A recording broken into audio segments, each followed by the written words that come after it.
Good morning, everybody, and welcome to the Let's Talk live show, triple holiday live show. That is, it's just gonna be me here, rambling on for like an hour while you guys start your day. This show is actually gonna also be kind of like a test run for like a morning drive type of show. Maybe people will watch this sometime in the future. Who knows? I just want to try some things out, try it out, see what people think. I know it's really early if people really even are up and watching here yet, which I wouldn't blame anyone if they're not yet. So today I'm also just going to be counting down. We'll talk about three holidays are today. We got Easter, we got Wrestlemania, and we got 420. It never happened before and never happened again. Usually Wrestlemania doesn't even fall on a April 20th. Usually it starts pretty early in the year around April 2nd, actually, around my birthday. I mean, I had a couple birthdays growing up where WrestleMania fell on that day. So it was a good birthday for me. I always really appreciated that. But that's usually kind of how that worked out. Not planned. Easter, same thing. You fell on my birthday a couple times, but they never overlapped before. And then obviously it being April 20th, the biggest weed holiday of the year. So for everyone who partakes in that, happy holidays today. I figured that's why we'll talk about like what happened last night at WrestleMania, and we'll maybe talk about the best 420 films you guys could watch today, even a couple Easter films because yeah, it's Easter too. That's a pretty big deal. A lot of people probably at this time are at church, especially if you live where I live on the East Coast of the United States. 8 a.m. right now, so pretty damn early in the morning. Happy birthday and happy Easter. Thanks, Buddy Out Life and Horror guys. Make sure you're subscribed to them. Right now, I believe they're a channel member, so that's pretty cool. Thank you guys so much. Great YouTube channel. I was on a live show with them and Frank a few months ago now. But yeah, make sure you guys subscribe to them. Yeah, happy Easter, everyone. So yeah, as far as Easter watching, one big thing I always knew when I was growing up around Easter is we'd get all the James Bond films. They'd always put those on in a marathon around Easter, around Thanksgiving. Thanksgiving is more what I think of James Bond, but Easter, it was always cool to watch like a springtime one. And then also movies like Mallrats. Mallrats is a fun Easter movie because you get to watch the Easter Bunny just get beat up in that movie, which is pretty funny, pretty classic scene. I would love to be on your channel sometime, Our Life in Horror. Definitely, if you guys would invite me, I'd definitely love to do it. I'd be honored, actually. I'm looking at myself right now into the video, and it's tough. It's early in the morning, and I'm guessing I'm not the greatest looking guy when it comes to being here this early in the morning.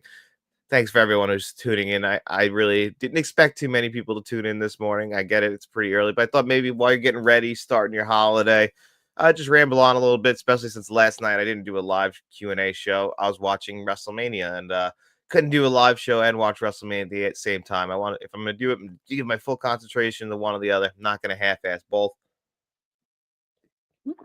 Got to have the coffee. It's so early in the morning. But I was just editing, and then right after this show comes out, Let's Talk Physical Media will be up, so you get to hear the news about everything in the world of physical media. But hey, I'll talk about a little bit right here. I'm really excited about Small Soldiers coming to 4K Steelbook. If you grew up in the 1990s, Small Soldiers was a huge deal. Gremlins was the first Joe Dante film I ever saw. I feel like Gremlins existed. You saw Gremlins first, but Small Soldiers, I was really excited to see it back in 1998. I just remember the Burger King toys. They really had a big marketing push to sell you that movie. The Garganites, great voice actors like Tommy Lee Jones and Kevin Dunn's in that movie, I believe. Young Kirsten Dunst, another, you didn't realize she was always there popping up in a bunch of movies that you were watching, like Jumanji. So it was pretty cool to see her in that movie as well. But the movie itself is just a lot of fun about these warring toys just fighting with each other. But I thought that was a really good one. I'm excited to see that getting the 4K Steelbook treatment.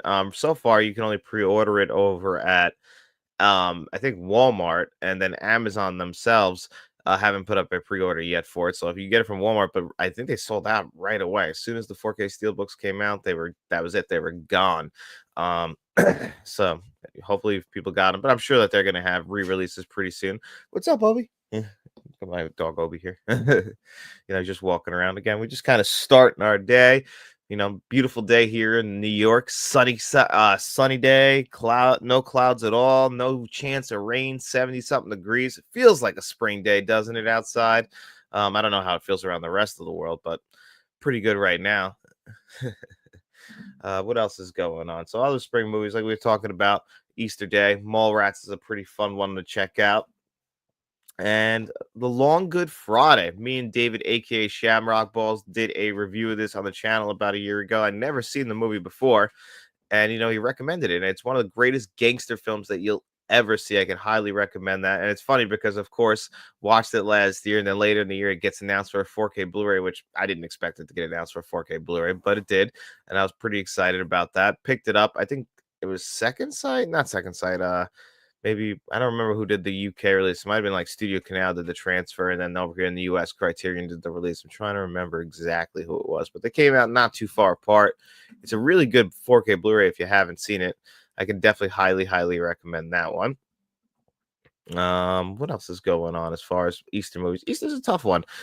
It's obviously a religious holiday, and then it revolves around a big giant bunny. So it's not the most, it's like second tier. I guess it's still first tier up there because it is still a very big federal holiday. I mean, I got the day off of my regular Joe job today because we're closed, and that only happens around this New Year's and Christmas, and that's it. So it's a pretty damn popular holiday.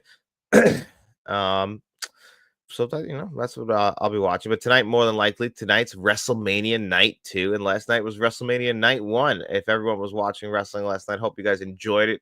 It was a great one. I thought it was a very fun overall night. That stage setup that they have over there is insanely huge. They actually have people in the set, which is something I've never seen before at a wrestling show. I mean, it might have been done before, but I've personally never seen it, where they actually had people built into the stage. It looks like an actual nightclub. That's ridiculous. Never seen anything. I mean, I assume you buy those kinds of tickets, so I guess it was kind of, you knew ahead of time, but it's not something I expected at all. So that was one that kind of blew my mind watching that set. Is it better than the WrestleMania 33 set in Orlando? I don't think so. They don't have as much room, and I don't think it's as good as WrestleMania 39, but I would put it in top 3, and maybe it'll grow on me a little bit more as time goes on. It's how they play the entrances. I mean, it literally looks like the Mirage Casino over there in Vegas. It looks like the granite floors. It looks like when they're walking in. It doesn't look like metal like they usually walk on. No, it looks like beautiful, like actual casino flooring, and that's incredible stage setup. When I was a kid, I used to love stage setups. I grew up in the time like right, kind of like WCW had the cool ones like Bash at the Beach, where they brought the sand in, or Halloween Havoc had the whole horror design, and then WWE finally followed suit in like the late 1990s, like really like 1999. They finally started getting these beautiful elaborate sets, and then finally like WrestleMania 17, it all took off. And I used to like draw stage setups of wrestling sets in like when I was in school. I'd imagine myself drawing, and then they kind of gotten lazy over the years, just being big LED sets. But I've always just been a big fan of that. But the night opened up with Jey Uso versus Gunter. So Jey Uso, the challenger Royal Rumble winner. A lot of people probably are a little bit upset that he's actually not fighting in the main event. I mean, his name is Main Event Jey Uso, and he's the opener on WrestleMania, which is a coveted spot. Some of the greatest matches in WrestleMania history have been the opener. WrestleMania 10, Brett versus Owen. WrestleMania 30, Triple H versus Daniel Bryan. All big ones that I've loved over the years. Hey, David, what's up? Just stopping by to say happy Easter. Yeah, what's up, buddy? Happy Easter to you too. Happy Easter to you and your daughter. I know that today's in you and your parents. I know today's a big holiday.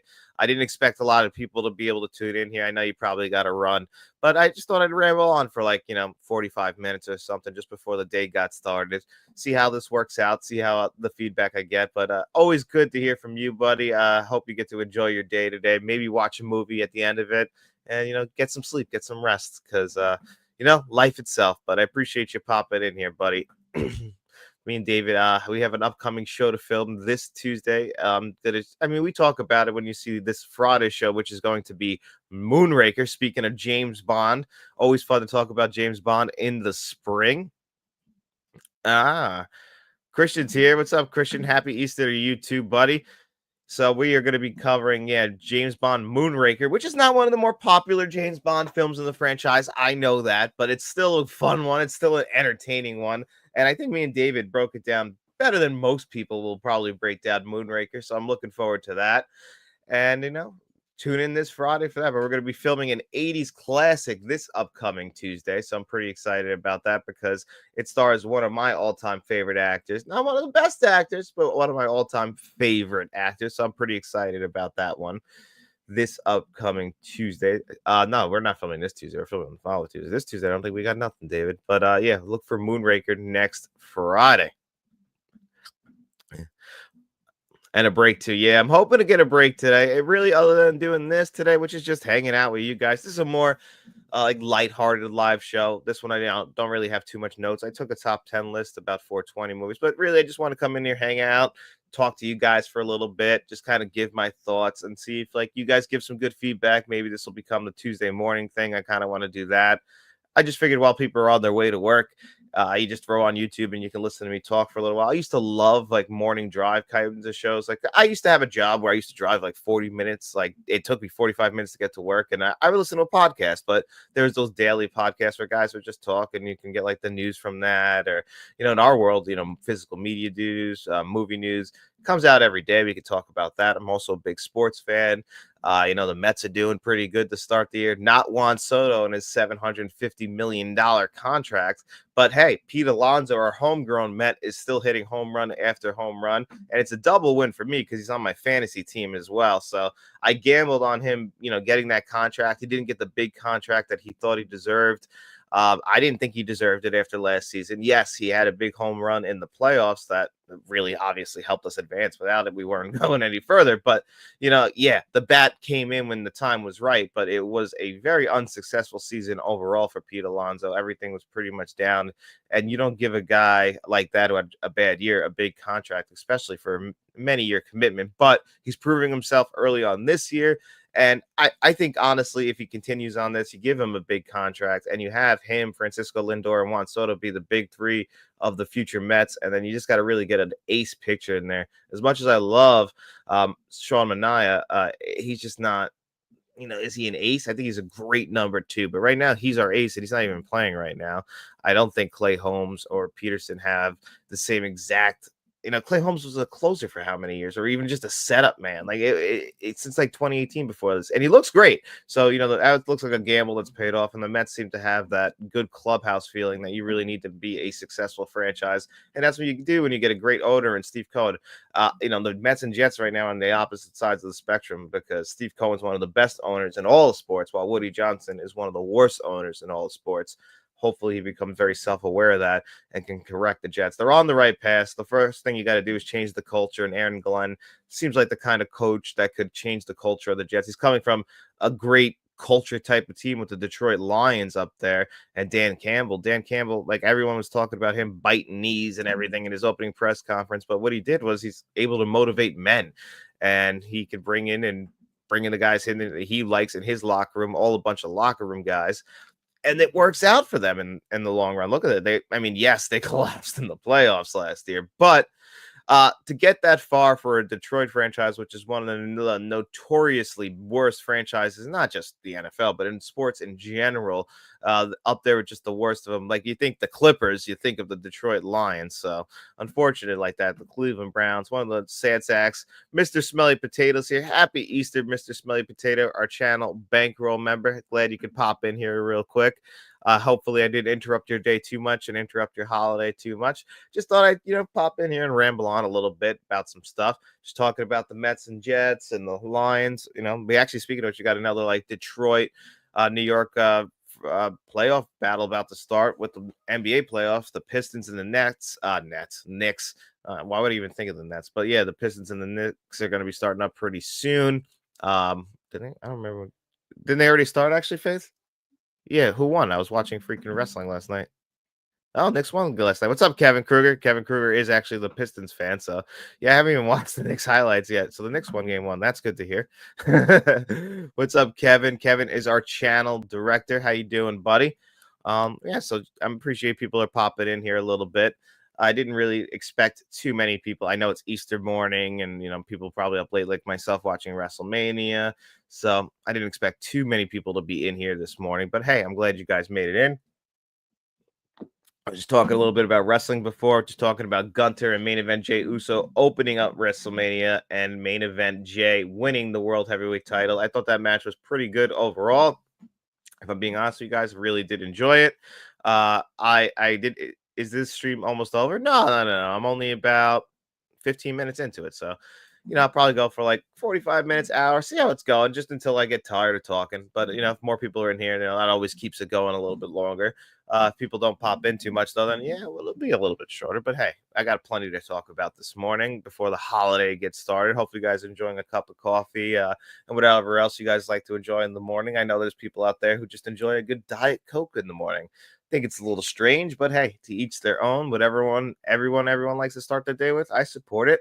But what followed up that opening match? I believe the following match, let's see, was that the tag team title match? Yes, it was the tag team title match, actually. The Viking used to be the Viking Raiders versus the New Day, the New Day, they kept calling them because now the New Day are heels because they're pieces of shit and they turned on Big E Langston. Christian's here. Do you get Peeps for Easter? Yeah, I like Peeps. They're like one or two of them a day, but that's all I'll really eat. The Peeps are just too sugary. They're delicious, but for me, the big Easter candy is going to be Reese's eggs. I think that's actually the best version of Reese's peanut butter cups, which are, in my opinion, already the greatest candy. But if you can get a good Reese's egg, just a perfect balance of chocolate and peanut butter, in my opinion, in a Reese's egg. I mean, I got a whole bag of like the medium-sized ones, not the miniatures, the medium-sized ones. I plow through that in a day. That's the Easter candy. I know people love the Cadbury eggs too. Those are same thing, good for every like one or two of them, but that's really it. I'm just still just a classic Reese's kind of guy. I'm a plain Jane when it comes to that. What can I say? So we're also so we had the tag team match last night. That was a good one. So I make sure I got the whole card right. Sorry, I'm trying to read it. So yeah. Um, uh, uh, uh, uh. But overall, the New Day won the tag team titles last night, which was a surprise. Actually, I thought they might keep them on the Raiders a little bit longer. Pretty entertaining match. Felt like a Raw match. Shamrock Ball says, I got my daughter Reese's Easter egg this year. She was so happy. Well, that's a great gift, and you're clearly the world's best dad. You could have sent me over a Reese's egg for Christmas. Christmas for Easter. I would have absolutely loved that. I would have ate it already. The Reese's egg is the greatest of all of the Easter candies that you can buy. Number one on the list, number one on the call sheet, in my opinion. I do like a classic chocolate Easter bunny. Just regular plain milk chocolate. Can't be, unless you get like one of the cheap ones. They wrap it in the tin foil and it tastes like the tin foil and the chocolate tastes cheap because it was bought at the dollar store. Yeah, but you know what you're getting into when it comes to that. With the foil just like chipping away at it. It's an absolute nightmare. So New Day won the tag team titles last night. That was pretty good. Kind of felt like a down kind of match. Like it didn't get the love it deserved just because the opening match was just huge and people were so into Jey Uso. Like that was a main event type match opening up WrestleMania. So unfortunately, if you're gonna follow it, you're not gonna get the same energy. Jade Cargill versus Naomi. Naomi paying homage to Owen Hart, I thought, with that, the caution tape type of attire that she had on, looked just like Owen Hart's old Nation of Domination attire that he used to wear back in the day. And Jade Cargill, I thought she had a great match. I thought, obviously she should be having great matches by now. It's been like 2 years with the company, and she had a great run in AEW, but she really just showed off all of her pros. She looks like last night, the way she was dressed, she looked like a superhero. She looks like she could be in like a Fantastic Four film with the hair and everything like that. Like just unbelievable. She's so cut and everything like that. And overall, the match was pretty good. I think that she was the great showpiece of the entire match. What a night to be Jimmy Uso, huh? His wife goes out in the second match. His brother wins the world title in the first match. And really, I mean, he doesn't really have to do too much work, but he gets to hang out, enjoy WrestleMania, and enjoy his family. So that was a nice night for him. Third match of the night was the United States Championship match. LA Knight, versus Joey. What's this guy's name? Let's forget his name. Let's fuck it up. Jacob Fatu, the Samoan werewolf. This guy's pretty good. I saw that Eric Bischoff was predicting that him and Braun Strowman will be like the two biggest wrestlers in WWE within a year, and I could see that. Jacob Fatu moves around the ring a lot. My brother is at WrestleMania. Christian said, "Is he really? Is he having the time of his life right now?" Vegas is my favorite city on the entire planet. I absolutely love Las Vegas. That set, like I said, is insane. So he's got to be really enjoying himself. I'm jealous. I wish I was at WrestleMania. I've been to WrestleMania actually. I've been to WrestleMania 29. Fallen Phoenix.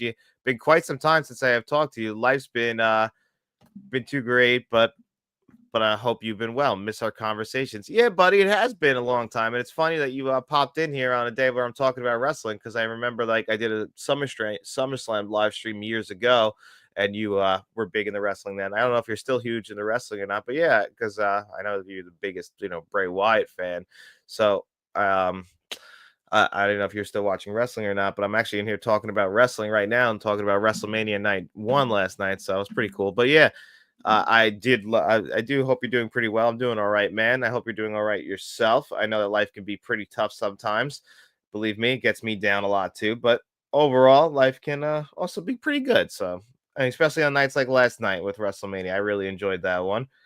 Let's see. So yeah, that match, LA Knight versus Jacob Fatu. Overall, it was a showpiece for Jacob Fatu, in my opinion. I thought that he looked fantastic. The way that guy moves, the way that he just looks like a scary human being. He looks like somebody you don't want to fuck around with. Well, like LA Knight's the more clean cut kind of look, just banging out catchphrase after catchphrase, which I feel like LA Knight's character is getting a little bit stale, in my opinion. I still really like him, and I love the guy himself, but he's kind of been just running in motion. And I feel like, he's very set in the mid card, like guys like Val Venus were back in the day, where they have their spot. They'll never really be elevated to the main event level. Like LA Knight's had like flashes up there, but really he's like upper mid card where you're going to always get a solid match out of him. Like he had a great match last year at WrestleMania. So I'm glad to see him get a great match last night with him and Jacob Fatu. Fatu winning was the absolute right move. Like when you're trying to elevate guys to future main event status, just look at Braun Strowman.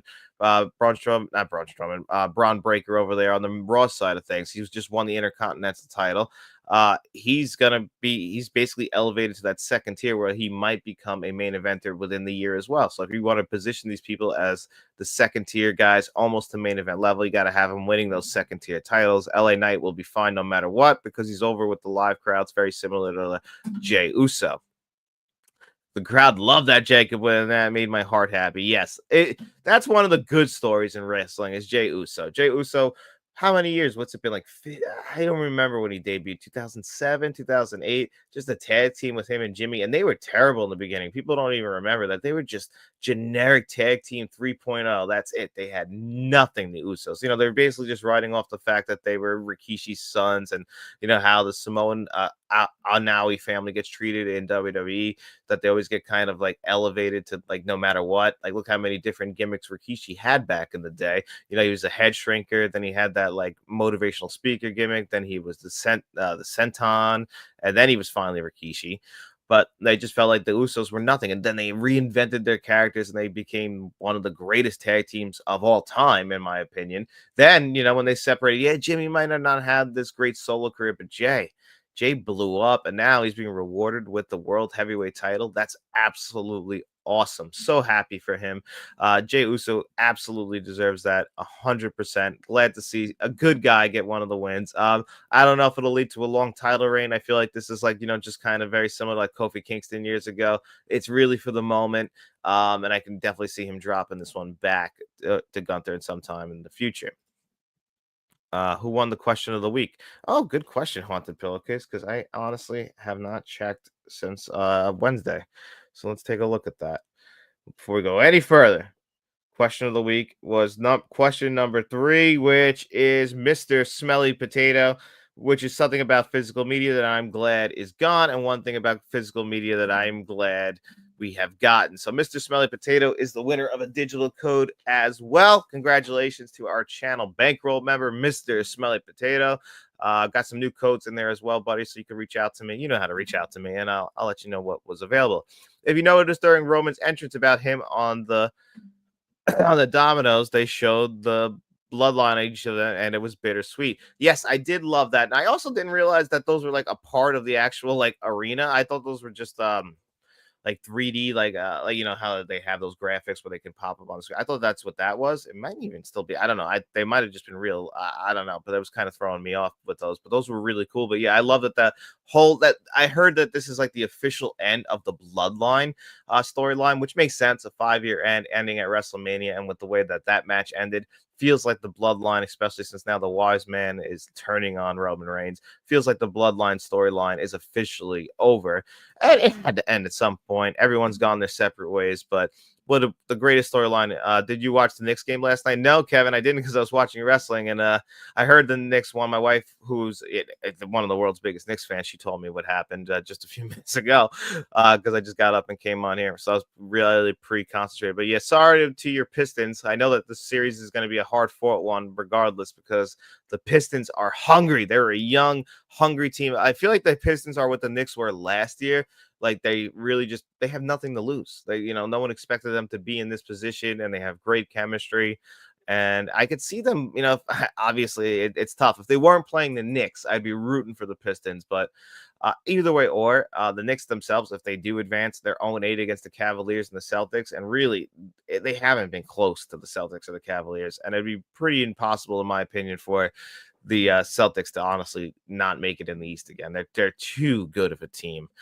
Okay, so what do you think? Last night they said that Paul Heyman's sold his soul. What if tonight Rollins costs Cody the title and joins The Rock? I could see that. I don't know if they're gonna honestly combine those two storylines, but as far as last night's main event, which was the triple threat between Roman Reigns, Seth Rollins, and CM Punk, and this was the best match of the night by far. The rest of the card was pretty good. Like I enjoyed the El Grande Americano versus Rey Fenix match. Poor Rey Fenix got thrown into this trial by fire kind of situation because Rey Mysterio got injured and had to be replaced by Rey Fenix, who's only been with the company for a few weeks. I mean, his brother's Penta, who's looked amazing, but Rey Fenix, the crowd hasn't really gotten to experience Rey Fenix yet. If you watch AEW, you know Rey Fenix, but you have the crowd doesn't really necessarily know him, and we've had to build him up over the last couple of weeks, and then now you're in front of 60,000 people wrestling. Given it's Chad Gable, everyone knows Chad Gable, who is a fantastic wrestler. They're gonna have a good match regardless, and of course the storyline with El Grande Americano is absolutely it's hysterical. Do you need these in wrestling shows? These comedic storylines, and the match itself, I thought was really good. So I had a great time with that. The only real downer of a match I thought last night was honestly the women's title match, which is a shame because I do love Tiffy time, but Charlotte Flair versus Tiffany just kind of felt flat. It felt like how Jimmy and Jay felt last year, and that's a real shame. But the main event itself was great. That's what that had to be great. And in my opinion, it was great. The entrances, all three of them got big, iconic, memorable WrestleMania entrances. The most memorable is obviously CM Punk, as you would expect, has got the emotional entrance, but Seth Rollins coming out, changing his attire mid-entrance. Of course, that's something that you would expect from Seth Rollins with how his attires are over the top crazy over the last few years. And the set itself playing into each of them. Roman Reigns coming out. Again, we've just talked about that his entrance with all the Anoa'i family. Thought it was just amazing having the entire end of the bloodline. Then, of course, CM Punk coming out. And you have his first Kill Switch Engage song going through his entire career. If you've been following CM Punk, I'm pretty sure that gear is the first gear he ever debuted in. I remember that gear during his long-haired runs, the yellow, black, and white. I thought that had to be an homage. It felt like an homage to his entire career, building up to what he always wanted. The main event of WrestleMania, which is it's crazy because he's across from a guy who's main evented 10 WrestleManias, and a lot of people would argue probably doesn't deserve to main event 10 WrestleManias, which I agree with. So we'll have to see. Most of the matches went by so quickly, and I was disappointed by how fast paced it was. It felt rushed. Some of the matches did feel pretty rushed. They didn't get a lot of time, which is weird because things could have got cut. We didn't need the Hall of Fame ceremony. First of all, where was Lex Luger? Brett looked like he wanted to be anywhere else. So I don't think you needed that. You didn't need to truck Shawn Michaels out there to give the attendance. If you're gonna give more time to the match, I would have liked that. And that's a record. The first person who got a mini match with just a few weeks of signing the company. Definitely a record. Yeah, that's the most insane thing of them all is how fast Rey Fenix was called up and thrown into this. You're so right. The fire burns. I heard it up and I got goosebumps. It was so great. What an iconic Night of Champions. That was excellent. Yes, the attire was amazing. Everything so far was absolutely incredible. Can I donate some digital codes to the channel? Do you have enough? I mean, Kevin, if you got some to donate, we'd always appreciate that, especially since the digital code giveaway is going to be going live in a couple of weeks, and that'll be done on Tuesday's live show. So hopefully that re-energizes people's interest in the live, well, not just the live show, but in the digital code giveaway. I know that the digital codes just haven't been of the highest of quality. There's still a good amount. It's just that, I did just get 3 new Steven Spielberg films on 4K Blu-ray, all of which came with digital codes as well. The Sugarland Express, Dune Duel, and The Color Purple just got those. Also, all came with digital codes. And there's a lot of movies like Dirty Harry, The Outlaw Josie Wells, and Pale Rider all coming to 4K Blu-ray. I'm getting those. Those will all have digital codes. Also, Lethal Weapon, man. If that really is coming out on 4K Blu-ray next week, how come that didn't get any hype at all? I don't understand. Well, what the hell? Like, that's one of the most iconic, and in my opinion, it's one of my top 10 favorite films. Why didn't that get any kind of sort of press release? I'm not too sure. I'm still not convinced. I haven't pre-ordered. I'm fully convinced that's coming out. No press release on Lethal Weapon. Are you kidding me? I mean, I don't think it's a forgotten film. Am I wrong? Do people not remember Lethal Weapon? Or am I just like too high on Lethal Weapon because it's Lethal Weapon and I've loved this movie my whole life? I don't know. I could be just rose-colored glasses. You guys tell me. The main event may be up there with Shawn Michaels versus Triple H versus Chris Benoit as one of the best triple threat matches of all time. Actually, that's what I was thinking. When we get into the match itself, which they've been trying to replace that triple threat match for years. Remember the triple threat match at WrestleMania 30 with Daniel Bryan, Triple H, and who was the third one? Was that Batista in that match? That main event was one of the most memorable triple threats. But I actually thought that the opener between Triple H and Daniel Bryan was a better match than the main event. No, what was the main event? Daniel Bryan versus Batista. And who was the third one? Was it Randy Orton in that one?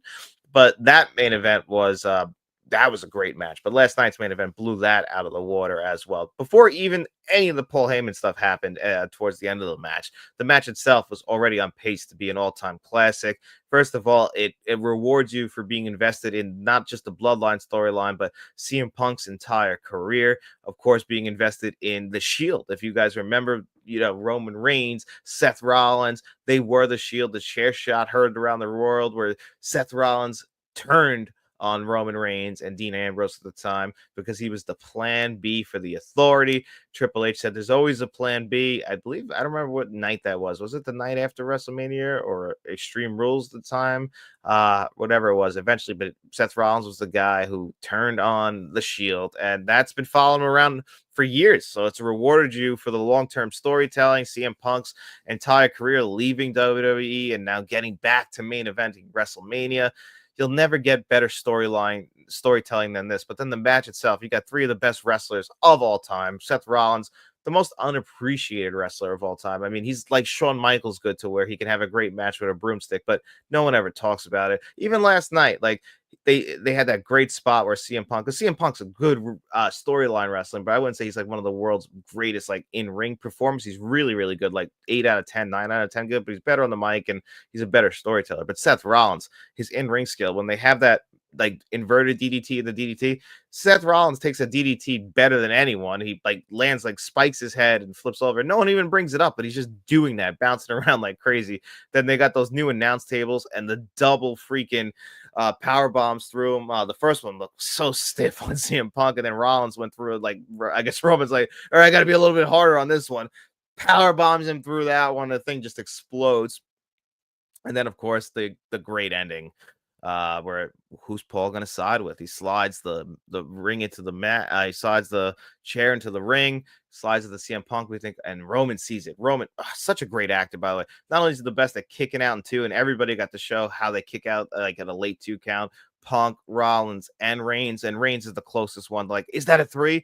No, it's not. Beautiful stuff done right there.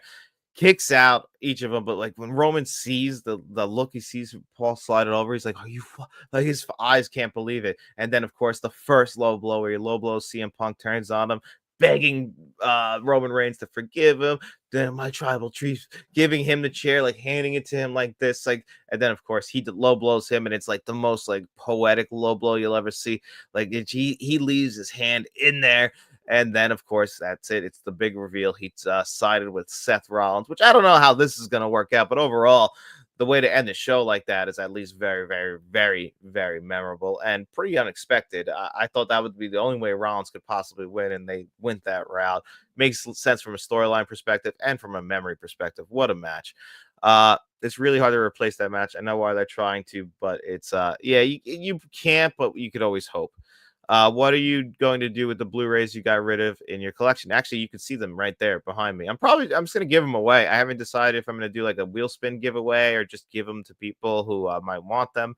But yeah, that's my plan. That whole right behind me. There's just a couple more movies I have to add to that. Like I have to still do the Shape of Water 4K Blu-ray comparison and then decide which one of those 4Ks I'm going to keep, because I'm not going to keep them both on 4K, but I got to compare them, do a video on that, and then throw the Shape of Water in that pile. The 4K other 4K, actually that 4K Blu-ray will end up in the channel members giveaway 4K Blu-ray pile, since that is a 4K. Van Gool is here. What's up, buddy? Glad you can make it in here. Paul Heyman should not have been there. CM Punk would have won. Yes, that's the thing. And it sucks because during his entrance, I thought that was one of the coolest things, like, the clobbering time where he's looking for his watch, and then actually Paul Heyman reaches in with his watch and gives him a kiss on the head. Because regardless of the storyline stuff, um, they're still real life great friends, and that was probably a really special moment for Paul Heyman, because to get the main event alone is so huge. And he was like, to see his buddy get it. Do you have a favorite WrestleMania match? Yeah, my favorite WrestleMania match of all time is Undertaker versus Shawn Michaels at WrestleMania 25. I know it's cliche to say, but before that match, my all-time favorite match is Undertaker versus Shawn Michaels at Bad Blood Hell in a Cell 1990, not Hell in a, well, Bad Blood 1997 Hell in a Cell, the debut of Kane as well. So and they're my two favorite wrestlers, 1 and 2, Undertaker and Shawn Michaels. They fought at WrestleMania in the greatest WrestleMania match ever. I mean, I blew my mind. I mean, 26 is really good as well. It's just not as good as 25, but that's a hard candle to hold to. And I also really love Bret, which is the first match inducted into the WWE Hall of Fame, which is Bret Hart versus Shawn Michaels at WrestleMania 13. That match I watch every single year, regardless. I don't watch the rest of WrestleMania 13; it's horrible, but that match is iconic. So I always watch that match every single year. So those are my favorite WrestleMania matches. Kevin Kruger, what's your next 4K review? Well, this week's a little bit tough because I don't know which I'm going to do. It really depends which movie gets here first, whether it be Tombstone on 4K Blu-ray or What Lies Beneath. They're both in shipment. I just haven't gotten either of them yet. So, unfortunately, just because of filming stuff, I have to, hopefully one of those gets here before Tuesday. And then whichever one does, we'll get a 4K Blu-ray this week. And then this week's videos also are the top 10 80s movies I want on 4K Blu-ray, and me and David's breakdown of Moonraker on Friday.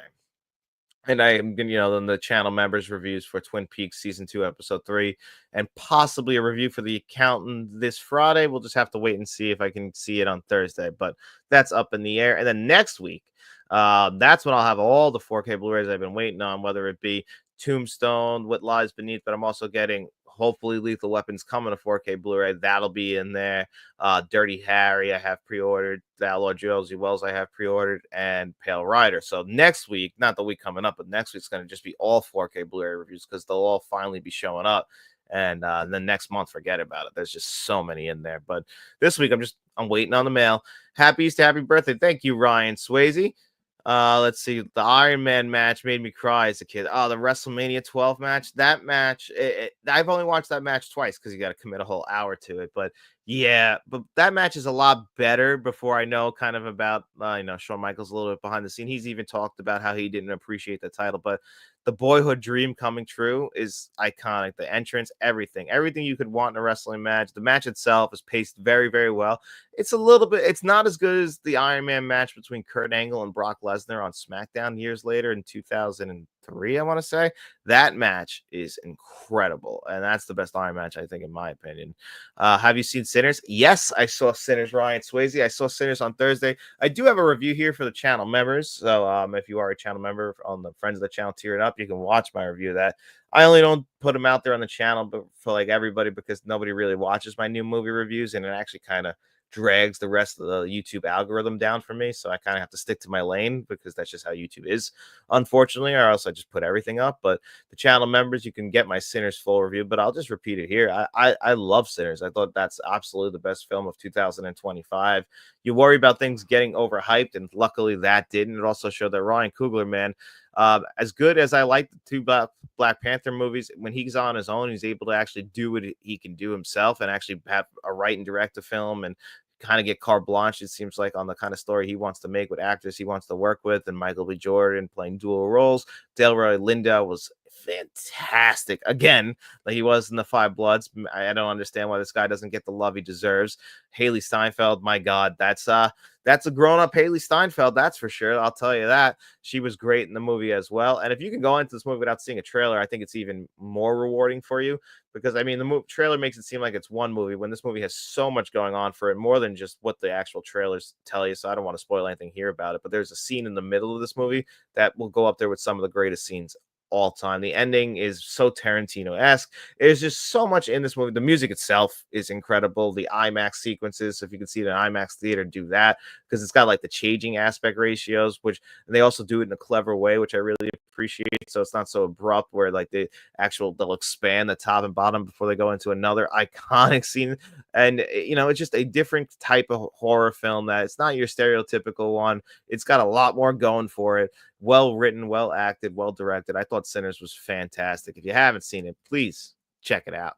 I'm a huge Bret Hart fan. Oh man, so you probably were so upset when Bret lost that match. I mean, Bret got his moments. Bret's year was WrestleMania 10, and I love Bret Hart too.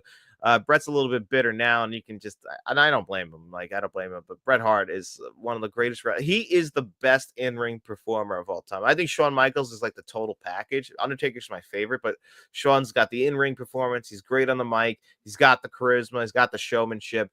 Bret, he's just never the greatest interview. That was always his biggest flaw. But if you wanted to watch a great match, you're in the mood to watch a good wrestling match, watch a Bret Hart match. They're flawless. The guy was just perfect in the ring. There's a reason why he preached on safety, because he'll never hurt anyone, even though he got hurt. Do you think they will restock Tombstone? From what I've heard, Kevin, yes. Bill Hunt over on the Digital Bits talked to Sony and to Disney, and they both said that, yeah, Kingdom of Heaven and Tombstone, even though they might be out of stock, they are going to keep restocking those steel books as they go in, because as long as the demand is there. So once they're sitting there, then they'll stop restocking them. But they said that they will. So hopefully that'll kill any sort of resellers market trying to rip people off on this, because they're already expensive as it is at these kinds of prices, which is what they want to do. They want to drive up the demand, because people won't pay that kind of $50, $55 price tag, because there's demand for it. But I think it's settling in about the $40 price range, and that seems about pretty normal, and about what you would expect from this type of 4K Blu-ray release is about $40. Hopefully that's where they keep it at, and and it also might go down after the release. I don't think it's going to go down too much, because again, this is Disney. In the United States, you could expect something similar to what they got with Willow's release from last year, so you can expect that this year, in my opinion, which is fine.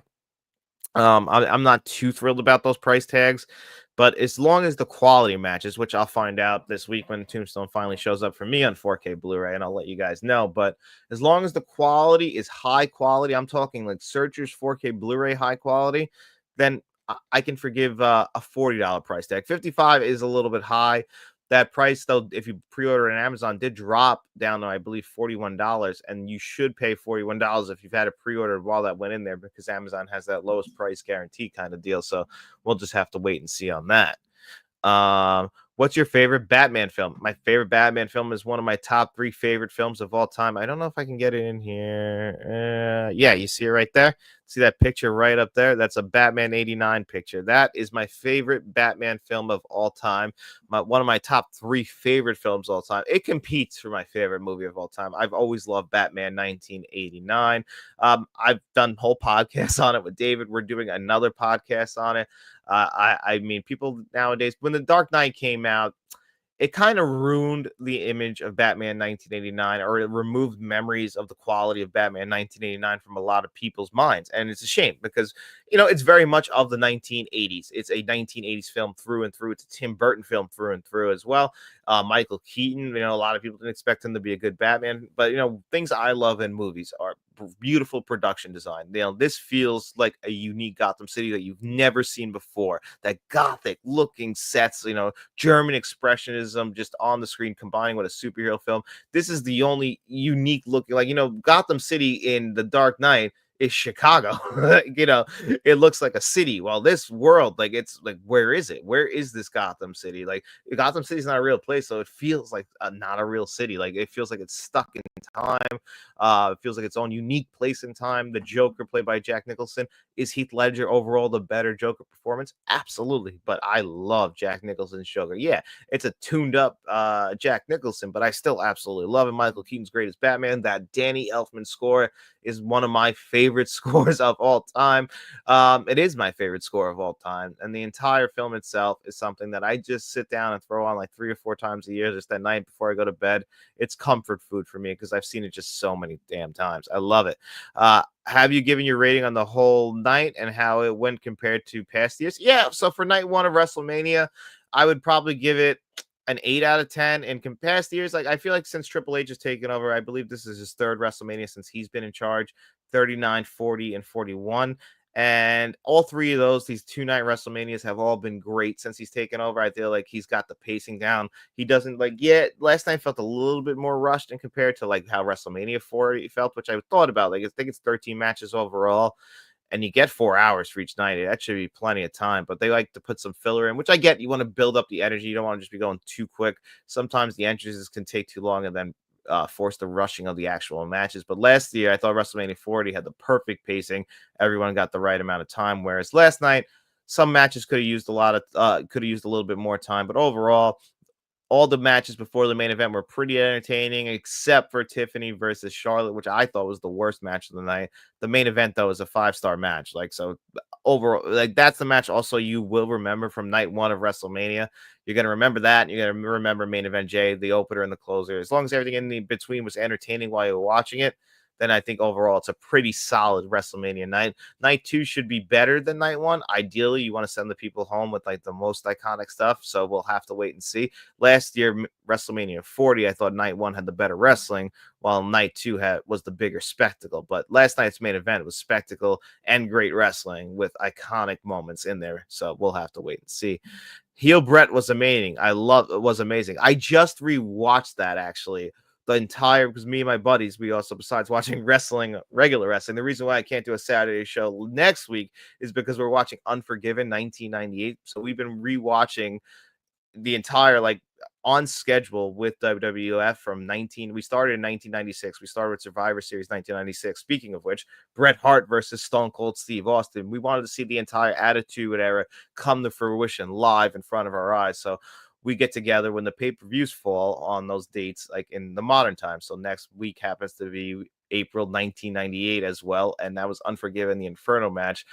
Undertaker versus Kane. But 1997, Brett, Canadian Brett, Team Canada, well, it's not Team Canada, but the Hart Foundation, just, Canadian pride versus the Americans, that entire stuff, like where he's still a hero in Canada, but he's a heel and he's still the biggest hero. Like he's Canadian's favorite son at this point. And then the entire Hart Foundation, even Brian Pillman, despite not being a Hart, they're all loved in Canada, but they're hated everywhere else. And then of course they're going up against everybody else. And yeah, I loved that heel Bret Hart stuff. I thought it worked out. I wish and he hated doing it. That's the most, like, when you hear him in interviews, he didn't like the route that the WWF was going because it was moving away from family friendly stuff that he loved. And that sucks because the best version of Bret Hart was this heel Bret Hart. Like, yeah, you get to still be a face in your home country, but you got a heel everywhere else. He was so good at it. I loved it too. I wish we would have got more of it. Really unfortunate. I love his anti-USA gimmick. Yeah, exactly. It was so good. My copy of Tombstone will be delivered Tuesday. I'm glad I pre-ordered it. Yeah, Mr. Smelly Potato. That's when mine says it's going to be delivered as well. I'm glad I'm pre-ordered. Like I saw a lot of argument on actual Twitter this week, the artist formerly known as Twitter X, about the price of Tombstone. And I talk about prices of 4K Blu-rays all the time here on the channel. And it's tough. I don't know how to feel all the time about it, because Tombstone's one of those movies that, like, the way Disney does it, it's exactly how Disney has always done 4K Blu-ray releases, how they've always done Blu-ray, DVD, and even back in the day, VHS. Do you guys remember the Disney Vault? Disney always kind of like made their physical media releases seem like a big deal, and they were always expensive, more expensive than other physical media releases, because they know how to drive up the demand. They don't release them all the time. They don't put them out there all the time. They don't want everybody. They only give you a certain amount of supply, and then they take them away from you. At least that's how it used to be. And it looks like they're trying to go that route now. Like they're releasing what, one big 4K Blu-ray a month, it seems like, and it's movies that we've asked for. Like how long have we wanted Tombstone on 4K Blu-ray? So they know that there's a demand there. I always wanted Tombstone on 4K Blu-ray. So yeah, I understand why they're charging. It just, that too far. $55 is definitely too far. But if they can get a 4K Steelbook down to 40, I just wish that they would have released a standard edition at like $30 just to make it more affordable. Because again, I don't want to gatekeep physical media, and it unfortunately it's an expensive hobby, and it really, for all of us, it really is very, very expensive. And I don't want to see people struggling to pick up a movie that they really want to 4K. Tombstone is a beloved film. Kingdom of Heaven, I understand a little bit more. That's like a cinephiles type of film. It's a director's cut that people love. The original theatrical cut, people hate. So I understand that's only something that cinephiles love, but everybody loves Tombstone. Like your dad loves Tombstone. Tombstone's one of those movies that, it's a generational kind of man's film. Everybody, like, it's just one of those types of movies that everyone wants. So that's when I can understand why they might charge a little bit more, but I also don't like it. So it's just tough. I can see it from both sides. Hell yes, Batman 89 is my favorite as well. That is just great to hear, Ryan. Thank you. What's your favorite Alien film? Alien. I know it should probably Aliens is more in line with my own personal taste, honestly. Like you would think, like the 80s guy that I am, the James Cameron guy that I am, it should be Aliens, but Ridley Scott's Alien from 79 is a chef's kiss masterpiece of a film. Everything I said about Batman 89 and its beautiful production design, carry that over, which is ironic because I believe Alien was also filmed in Pinewood Studios, the same as Batman 89, because they have just so much space and you can create worlds there. They created a beautiful ship on Alien, and then the score, the Jerry Goldsmith score, is amazing, atmospheric. I'm in the mood to watch Alien right now. Alien's another movie I could just turn on all the time. It floats with my top 10 films all time. And it sometimes I'm like, is it my favorite Ridley Scott film? And then I watch Blade Runner. I'm like, no, it's not better than Blade Runner, but it's still a great film. And Alien is my favorite, whereas Aliens is a close number 2. Still really love it. Kevin Kruger said, will there be a Q&A next Saturday? No, next Saturday, there's going to be no live show at all. And then I'm going through the schedule, getting ready for May, and I'm trying to decide if that following Tuesday will be the first Tuesday live show. And then the plan is for every Tuesday, no matter what, to have a live show. I'm thinking like this at 8 a.m., maybe 9 a.m., maybe 10 a.m. Kevin, you're a channel director, so if you could actually, anyone who's like a channel member, you guys give me some tips on what you guys think is a good time for Tuesday morning, 8, 9, 10. Like when the best when everybody you think would be able to listen to. I'm trying to think of like people driving to work, or they're like just getting their coffee in the morning and they can listen to me talk. But that's where we'll do the giveaway and everything. But just to like understand, like, and then the Q&A show will be on like Saturdays when I'm free. So at least 2 Saturdays a month, it'll be a Q&A show. So the idea is to actually expand the live show experience to Tuesdays and then have a couple Q&A shows on Saturdays. If you ask questions in here too, that's also very cool. But like the real official Q&A show where I like get my answers together, which those ones are a little bit more difficult than like something like this. But I do love doing the Q&A show. So yeah, we'll always have that. Are you on Blue Sky? No, I'm not actually. Should I be on Blue Sky? Christian, I'm not the biggest social media guy as this. I don't know if you guys follow me on Facebook, Instagram, and Twitter. I find like it's just so negative on there, and it drags me down mentally. So I don't really go on social media too much.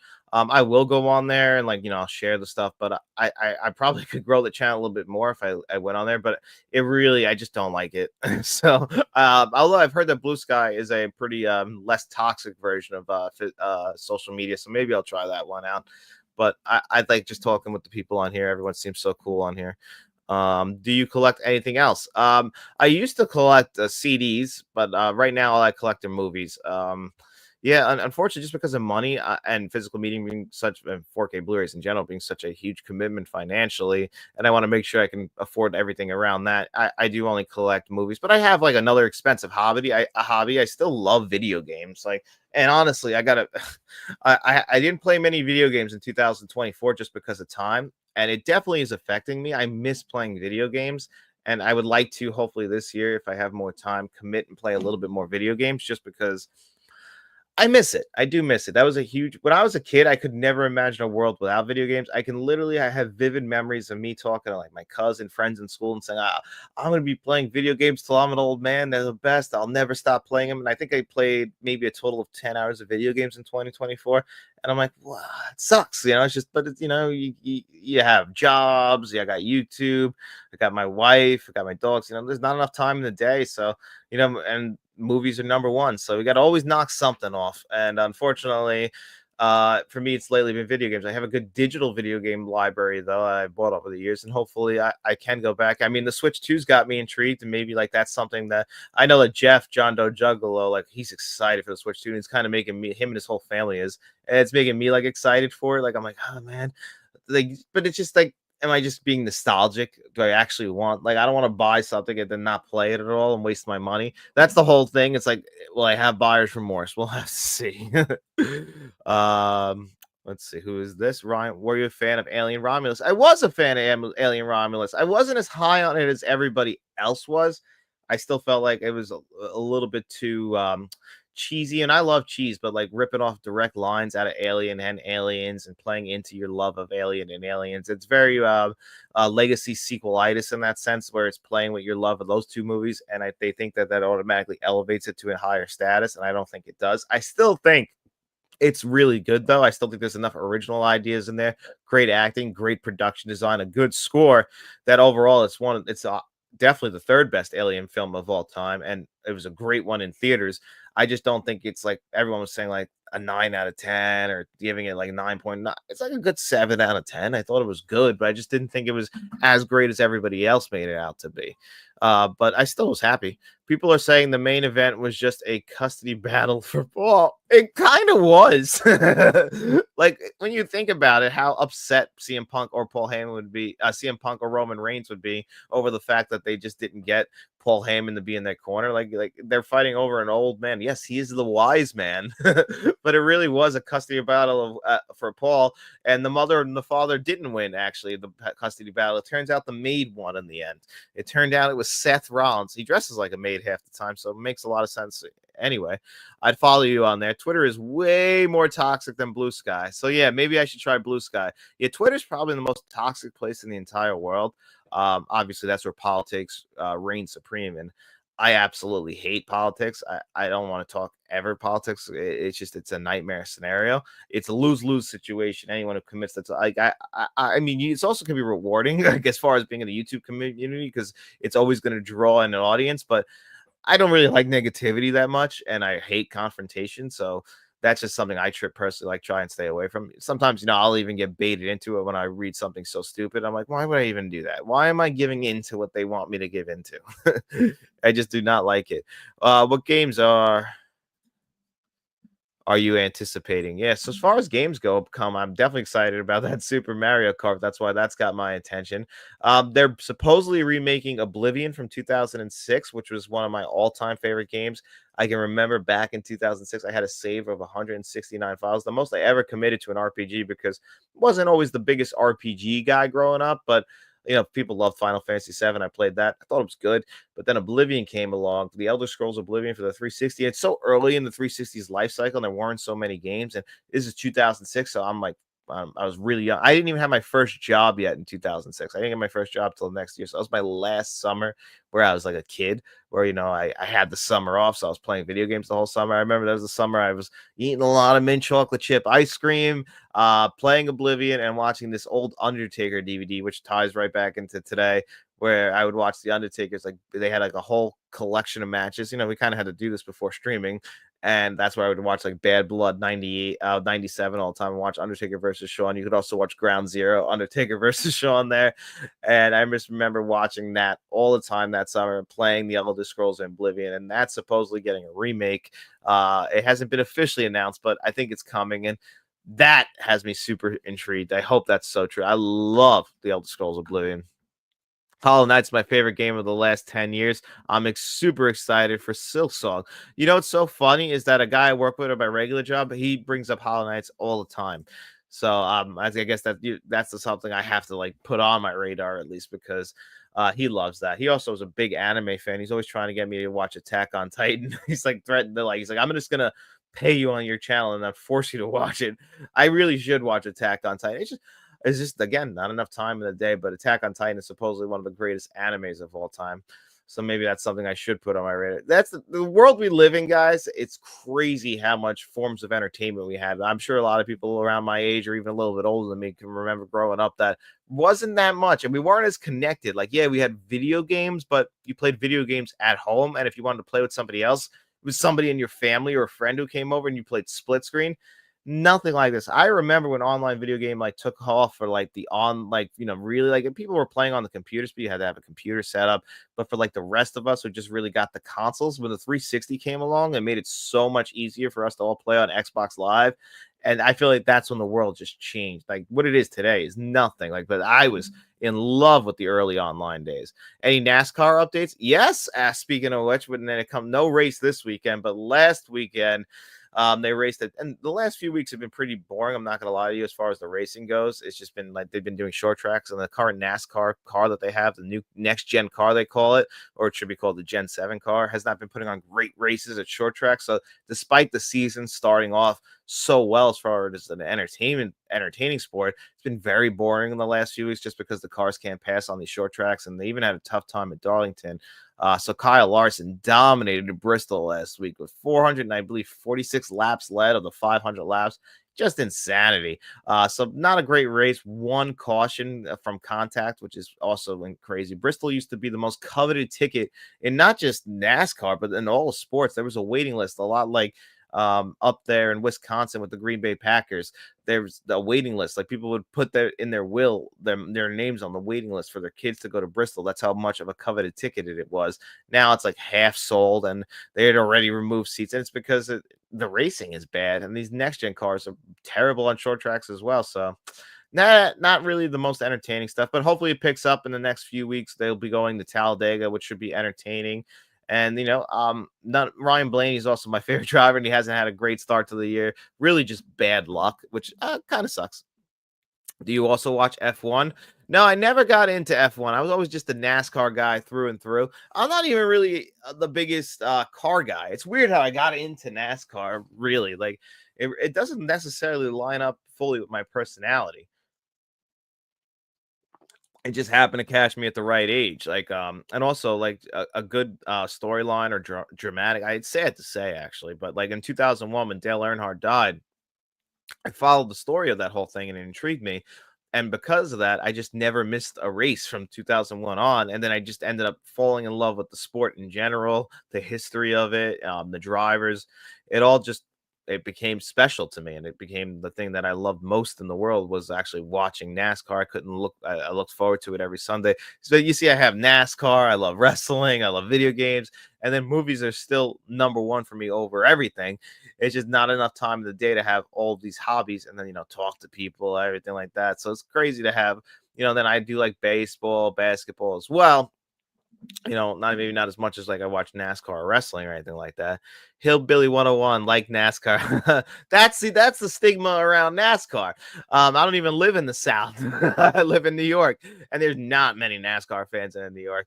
It's a shame because I know the stigma around NASCAR, and believe me, there's a lot of like dumb hicks who like NASCAR, and there's a one black NASCAR driver named Bubba Wallace who has to get all this shit from a bunch of NASCAR fans. I hate it. It does definitely create a very bad stigma around the actual sport overall. And they're getting better, which I'm glad. There's great guys like Dale Earnhardt Jr. that are, bringing a positive light to the sport. All I want to do is just try and get more NASCAR fans because I know how it's perceived everywhere. And it's a lot of it's their own doing. Can't blame anyone else but the sport itself. It's a lot of self-inflicted wounds, but I've always loved the sport and I don't want to ever see something I love fail. It's a lot like, honestly, like with movies, like it's just not as popular as it once was. And a lot of the reasons are because of themselves, which really sucks. F1 and IndyCar racing is better than NASCAR. F1 and IndyCar are more pure forms of racing. Like F1, the winner is like the winner deserves to win. Like it's same thing kind of with IndyCar, where IndyCar is getting a little bit more too gimmicky as well, like NASCAR, but NASCAR has a lot of gimmicks and they try and make it all the cars the same so that it doesn't necessarily reward the best driver. The best driver doesn't always win in NASCAR, whereas in Formula One, the best team, because it's not this, it's a team sport. They got to set those cars up a certain way in F1.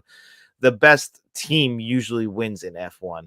So it's a better pure form of racing. Like, you can't really deny the winner. Where in NASCAR, a lot of shady stuff happens. NASCAR has one foot in the door of being a real sport and one foot in the door of also being an entertaining sport where, it's like it's very close to being WWE, Harlem Globetrotters, and all that kind of stuff, while also trying to be a serious sport like other stick and ball sports.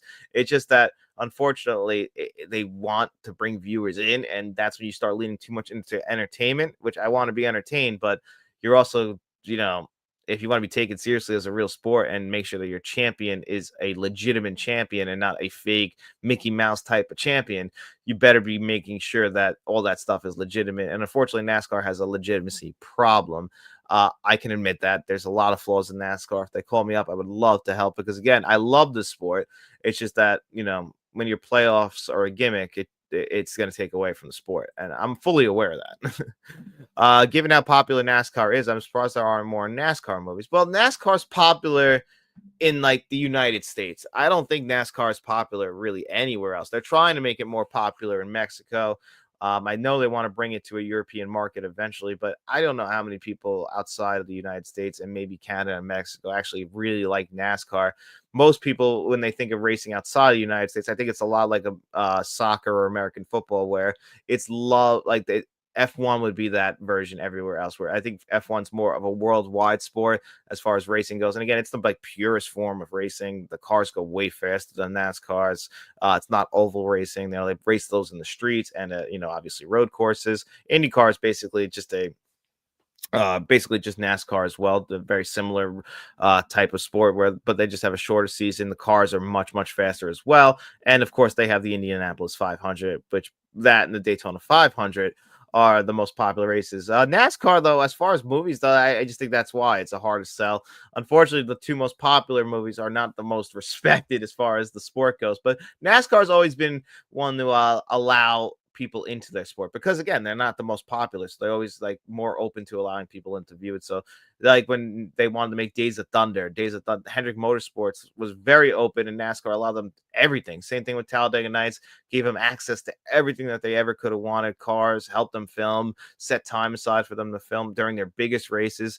So NASCAR definitely would be open to it if they allowed them. Like even recently, Jeff Gordon, who knows Tom Cruise, has said if they want to do it, we want to be involved in doing Days of Thunder 2. So let's hope it actually happens, because I would love to see it.